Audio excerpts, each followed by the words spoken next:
अल्हम्दुलिल्लाह Maharashtra assembly election जो 20 तारीख को होने जा रहा है, ये इलेक्शन एक बहुत अहमियत का इलेक्शन है। मालेगांव शहर में हमारे कई उम्मीदवार जो मैदान में हैं,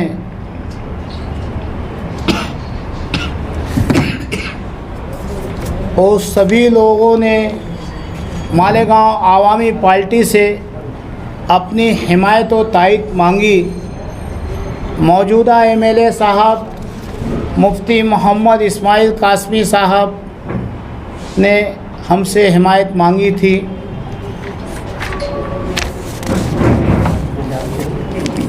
महाविकास अघाड़ी के कैंडिडेट एजाज बेग साहब ने हिमायत मांगी थी।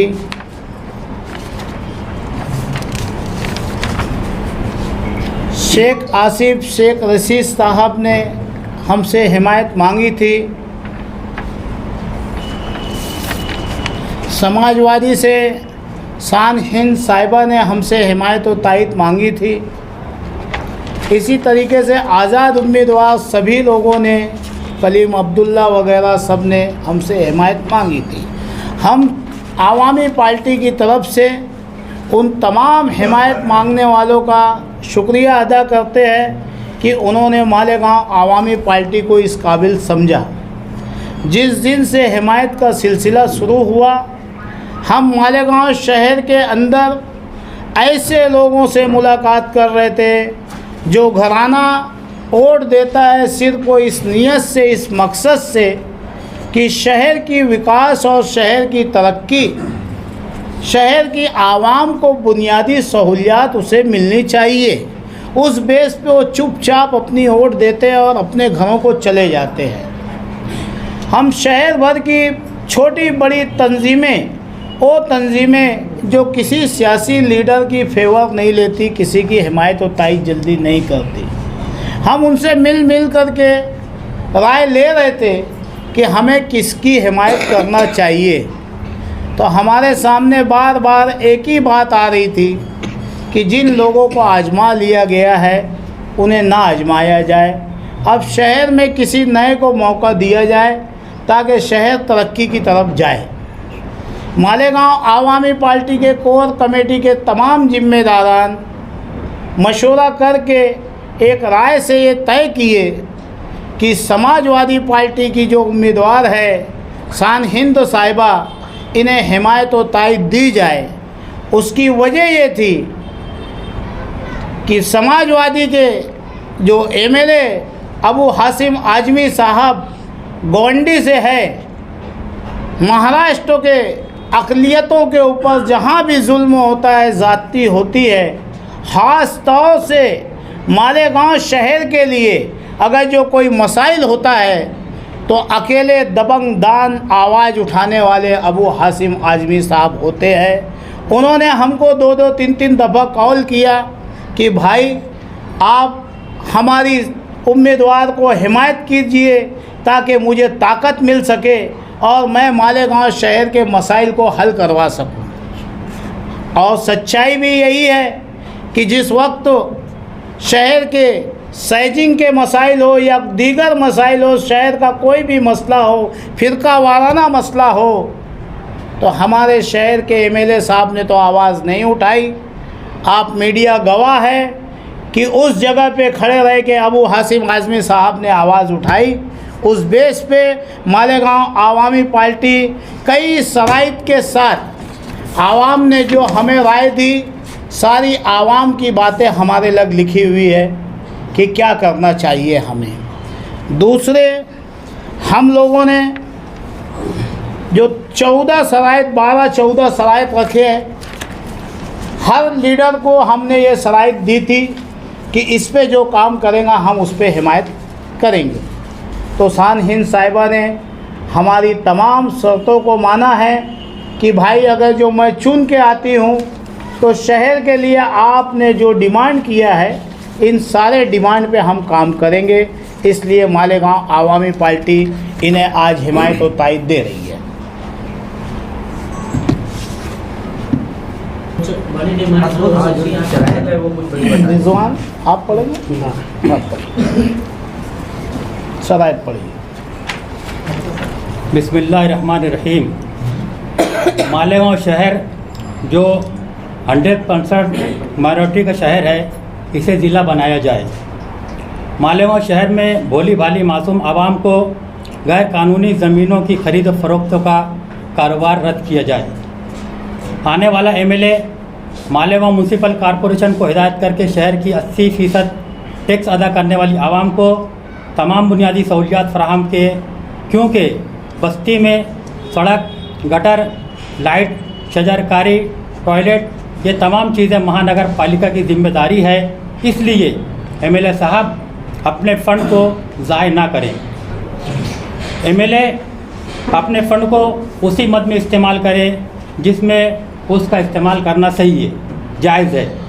दिल्ली में जिस तर्ज पर प्राइमरी स्कूलों को डेवलप किया गया, इसी तरह मालेगांव के मासूम और गरीब बच्चों के लिए प्राइमरी स्कूलों का इंतज़ाम किया जाए। शहर में हो रहे तमाम तामीरी कामों को 15 दिन पहले से इस काम की एस्टीमेट कॉपी का बोर्ड लगाया जाए, ताकि शहरियान को पता चले कि उनके दिए हुए टैक्स से किस क्वालिटी का काम हो रहा है। आप जीत कर आते ही हेल्थ डिपार्टमेंट के अंदर फ़ौरन दुरुस्तगी की जाए, ताकि मरीज़ों के लिए हर किस्म की ज़रूरियात वो सहूलियात फराहम किया जा सके। बिजली कंपनी की मनमानी और गुंडागर्दी पर फ़ौरन काबू पाया जाए। मालेगांव शहर में अजाब की तरह मुसल्लत हर साल 5% बढ़ रही घर पट्टी, नल पट्टी पर असम्बली में आवाज़ उठाकर उसे फ़ौरन ख़त्म किया जाए। मालेगांव शहर में हो रहे आगरा रोड पर फ्लाईओवर ब्रिज का काम और बस स्टैंड से दरेगांव तक रोड के काम की इंक्वायरी बिठाई जाए, ताकि बदगुमानी करने वालों को जेल की सलाखों के पीछे डाला जा सके।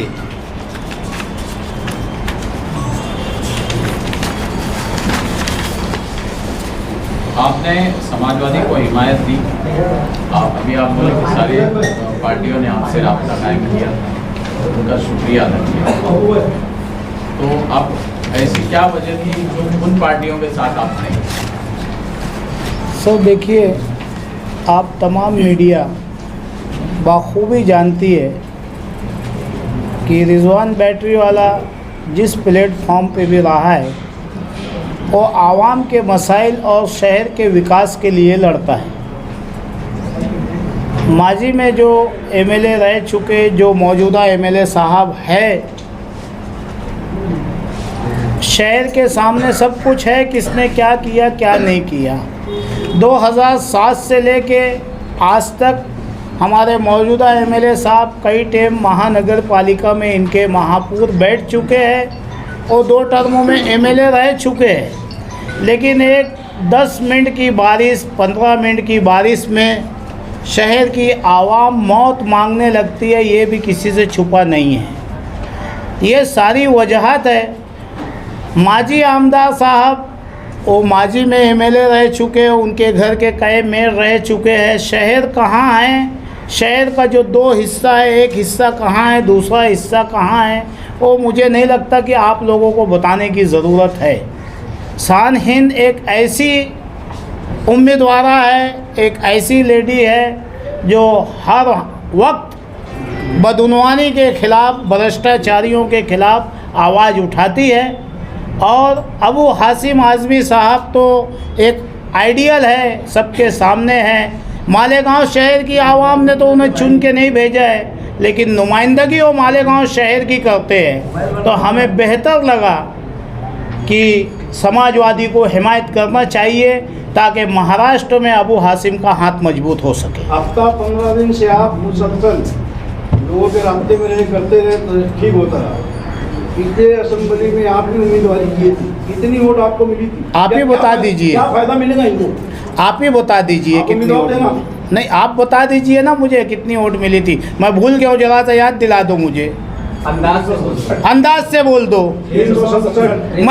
मैं शान हिंद को 1 वोट इंशाअल्लाह दिला सकता हूँ, और उस 1 वोट से वो कामयाब होगी, अल्लाह ने चाहा तो। जीत और हार अल्लाह के हाथ में है। देखिए फैसला आपने लिया हिमायत इनको देने का, 1 महीने पहले ले लेते थे ये फैसला तो और उनको ताकत मिल जाती। इतना देर क्यों कर दी? इलेक्शन काफ़ी करीब है। इलेक्शन तो 5 दिन में होता है आसिफ साहब, इलेक्शन 5 दिन में होता है, उसकी आप फिक्र मत करिए। घोड़ा मैदान सामने है, अभी सब आप लोगों के सामने आ जाएगा। लेटर दे दो। और किसी को कुछ दिक्कत बढ़ जाए, नवा आ जाए तो अच्छा ही हो जाएगा उनके अंदर। ज़मीन पर इलेक्शन लड़ रहे हैं और मैं बार बार बोल रहा हूँ कि पक्का एरिया और कच्चा एरिया दोनों तरफ जो है लोग तब्दीली चाहते हैं। ये बिल्कुल एक लोगों के जहन में एक बात बैठ गई है कि ये शहर में 25 सालों में जो हालात हैं, और सबसे अच्छी बात ये है इस इलेक्शन में हमको कैंपेनिंग करने में कि हमको लोगों को बहुत तफसील से समझाना नहीं पड़ रहा है, क्योंकि कभी कभी ऐसा होता है कि काम काज होता है तो हम उसमें कोई नुक्स निकालते हैं, कुछ बोलते हैं ये ऐसा है वैसा है, तफसील से समझाते हैं। मगर जब लोग खुली आंखों से हालात देख लेते हैं तो उन्हें समझाना नहीं पड़ता। इसीलिए लोग तब्दीली की तरफ जाना चाहते हैं, और तब्दीली के नाम पर जो है शहर को एक ऐसा नुमाइंदा चाहिए जो पढ़ा लिखा हो, जिसे मराठी आती हो, जिसे एडमिनिस्ट्रेशन का काम समझता हो, जो फिरका परस्तों से लड़ सकता हो, जो शहर में डेवलपमेंट और उसके ताल्लुक से एक नई सोच के साथ आ सकता है। ऐसा नुमाइंदा शहर को चाहिए। इसलिए लोग बड़ी तादाद में समाजवादी की हिमायत कर रहे हैं। मैं रिजवान भाई बैटरी वाले का शुक्रिया अदा करता हूं, और वेलफेयर पार्टी का भी शुक्रिया अदा करता हूं कि इन्होंने हमारी हिमायत दी। और सियासत और मैथमेटिक्स ये दो एक अलग अलग उसूल है। मैथमेटिक्स में 1 + 1 2 होता, 1 + 1 2 होगा, मगर सियासत में कभी कभी दो ऐसे लोग मिलते जो 1 + 1 11 होता। और वैसे ही रिजवान भाई बैटरी वाले और मैं इस सियासत में 1 + 1 11 है, 2 नहीं है। तो जो सियासत का आंकड़ा है वो मैथमेटिक्स के तौर पर नहीं देखा जा सकता कि किसको कितनी वोट मिली, किसको कब कितनी वोट मिली। दो लोगों का मिलना और उससे जो माहौल क्रिएट होता वही असल में सियासत का इलेक्शन है, और उसी तर्ज पे इलेक्शन होता है।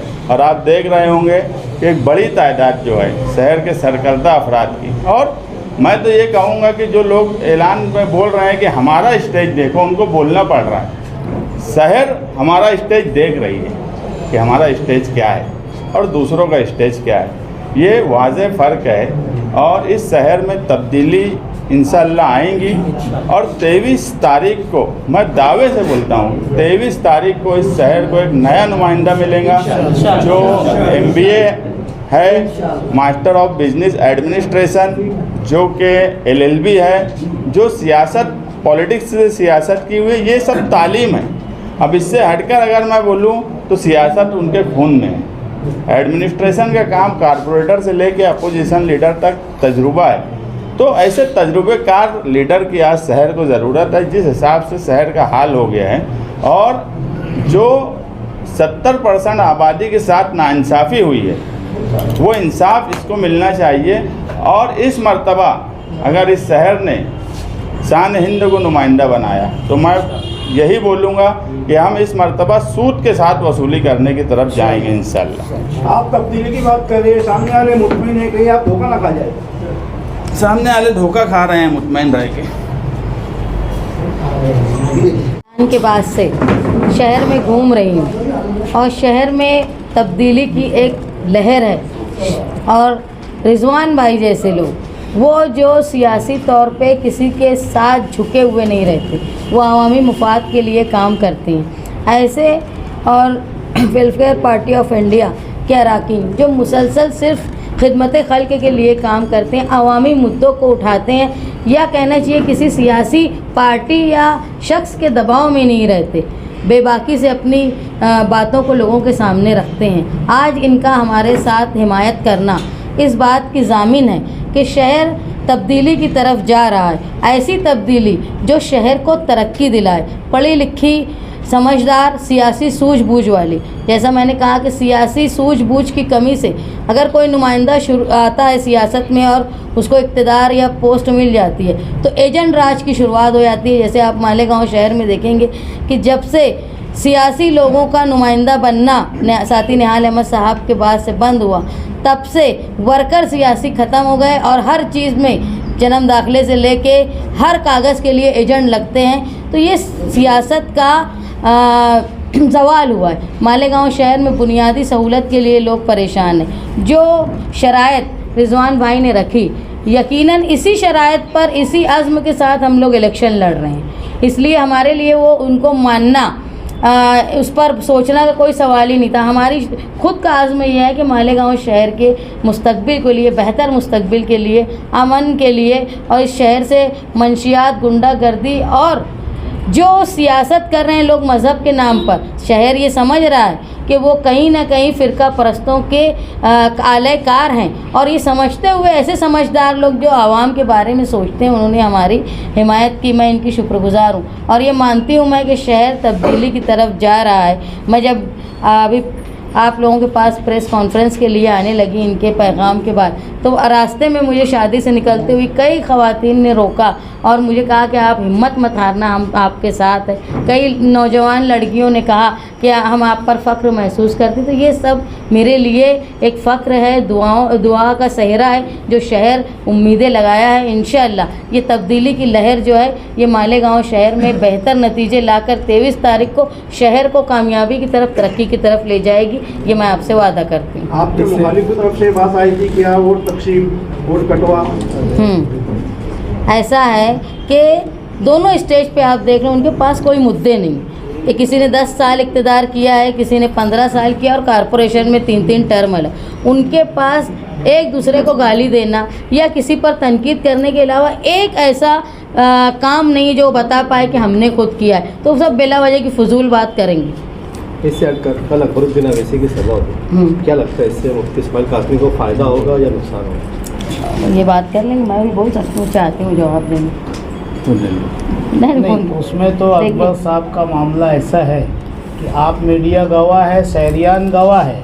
10 साल पहले उन्होंने यहाँ पे स्कूल और दवाखाना बना रहे थे, अभी फिर वादों की खैरात बांटने के लिए चले आए हैं। तो ये मालेगांव शहर की आवाम कब तक वादों की खैरात लेंगी? अब ज़मीन पे लड़ने वाले सब अल्हम्दुलिल्लाह इकट्ठा हो चुके हैं। अल्लाह ने चाहा तो आपने देखा अभी लोकसभा, धुलिया लोकसभा इलेक्शन, जो इतना बड़े ओहदे पे रहे हुआ खासदार आवाम ने धूल चटा दी।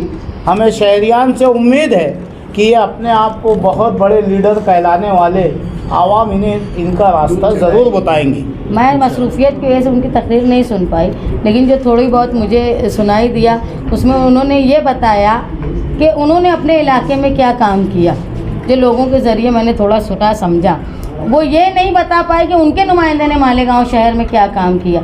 इसलिए मुझे लगता है कि जो आज नुमाइंदे यहाँ थे उनके लिए फ़िक्र की बात है कि उन्होंने कोई ऐसा काम नहीं किया जो लीडर उनके लिए वोट भी मांग सके। यहाँ उन्होंने तेलंगाना की बात बताई, मालेगांव की कोई बात ही नहीं। आप बता रहे हैं तो मैं यही बता रही, कोई काम ऐसा उन्होंने नहीं किया कि उनके लिए वो वोट मांगने की भी हिम्मत कर पाए। और हम लोग ये पूरी उम्मीद से हैं और ये शहर देख रहा है, चाहे कच्चे इलाके में लोग ख़वातीन, मर्द, नौजवान मिलते हैं तो वो बोलते हैं हम आपके साथ हैं। पक्के इलाकों में बड़ी तादाद में लोग घरों में बुलाकर बोलते हैं। तो इलेक्शन जो हम हैं वो पक्के इलाकों में भी लड़ रहे हैं, कच्चे इलाकों में भी लड़ रहे हैं। और मेरे मुखालफिन को आप देखेंगे तो कोई पक्के इलाकों में हमसे लड़ रहा है तो कोई कच्चे इलाकों में हमसे लड़ रहा है, लेकिन दोनों कोई पक्के इलाके में है तो कोई कच्चे इलाके में, हम ही हैं जो दोनों तरफ इलेक्शन लड़ रहे